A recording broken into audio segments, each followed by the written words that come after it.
aku Shanin, ibu dari 2 orang anak. Di Moon Mom Stories kali ini aku mau bahas bijak mendidik anak agar cerdas di era digital. Karena sungguh teknologi zaman sekarang udah canggih banget ya. Jujur banyak banget hal-hal positif yang bisa didapetin dari teknologi buat anak-anak.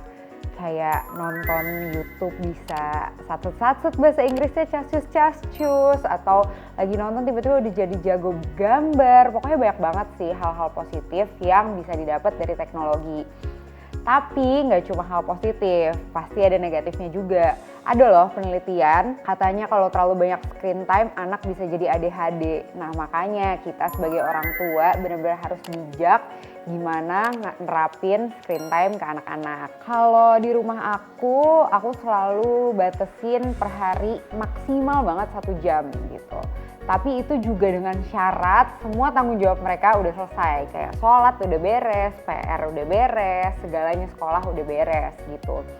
Biasanya sih aku bener-bener ngejadwalin banget, jadi anak-anak padet gitu, ada les-les juga. Jadi cuma di saat yang gak ada kosongnya, karena kalau sore-sore harus main di luar. Jadi jarang juga sebenarnya screen time, tapi karena kemarin pandemi sekolah online mewajibkan anak-anak pasti di depan layar, jadi ya memang ada aku kasih sih. Tapi semua yang mereka tonton, yang mereka browse itu semua harus approval dari aku dulu, harus ada screeningnya dulu, karena kita harus tahu juga kan anak-anak mau lihat apa. Dan biasanya pakai browser juga, aku pakai browser yang udah buat anak-anak, jadi udah curated dulu kan buat anak-anak, dan kita sebagai orang tua harus curated lagi gitu biar sesuai sama value keluarga kita. Nah biasanya kalau misalkan untuk nonton kayak gitu atau download sesuatu di HP itu harus aku cek dulu itu untuk umur berapa, harus sesuai umurnya, dan aku lihat dulu biasanya kayak gitu. Nah biasanya nih anak-anak kan udah aku kasih izin untuk screen time, nonton TV atau main HP setelah tanggung jawabnya beres. Nah itu juga aku kasih tahu waktunya cuma 1 jam nih.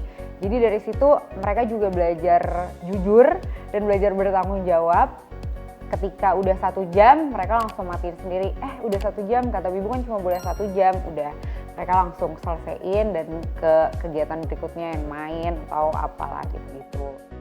Walaupun belajar bisa semua dari teknologi, tapi jangan semuanya diserahin ke teknologi ya. Karena anak tuh juga butuh belajar dari lingkungannya, butuh belajar dari orang tuanya, butuh belajar dari gurunya, butuh belajar dari teman sebayanya. Pokoknya anak benar-benar gak cuma dari teknologi aja, karena anak benar-benar butuh belajar dari lingkungan sekitarnya juga.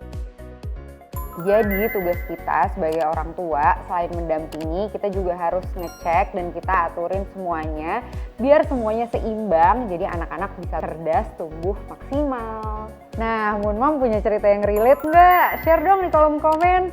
Semoga kita semua bisa bijak ya mendidik anak di era digital ini. Terima kasih.